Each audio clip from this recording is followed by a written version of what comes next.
I chose to do my case study on Irlen Syndrome. Irlen Syndrome is often misdiagnosed as dyslexia as they share common symptoms. I interviewed Ashley, who was born and raised in Utah. She is the middle child of 8 kids. She loves to be outside working or playing with her pets. During the summer, she spends as much time outside as she possibly can, working in her yard or camping. In the winter, she enjoys playing in the snow with her dogs and family. She does not like to hold still. In fact, she always has something to do, and she does it outside as often as possible. She works as an event coordinator in West Jordan for a nonprofit organization.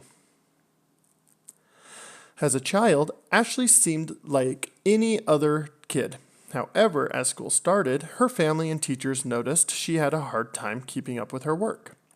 At the age of 8, in 2nd grade, Ashley was still unable to read, write, or do basic math on paper.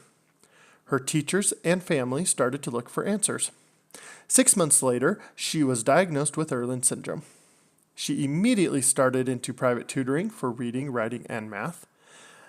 After 4 years, she was at grade level in reading and math, but she still continued to struggle in reading. She continued through the rest of grade school with private tutoring and lots of support from her family, and she worked hard to stay caught up in school the best she could. Irlen Syndrome has similar reading and writing challenges as dyslexia, making reading, writing, and math very difficult. Because of this, Ashley has communication processing problems. She will stutter or restate things as she tries to get the thoughts in her head out as coherent sentences. Her brain works slow and makes it very difficult for her to type things on computers. She can't spell very well and often types words in the wrong order in sentences. Reading on a computer is especially hard as she has light sensitivity. Looking at the computer screen for too long gives her severe migraines and makes her sick. Ashley uses colored overlays to help her focus on reading. These overlays allow her brain to focus less on how to do an activity and more on actually doing the activity. She would take short breaks, often to prevent her brain from getting overloaded. These overlays are specifically colored to Ashley's brain.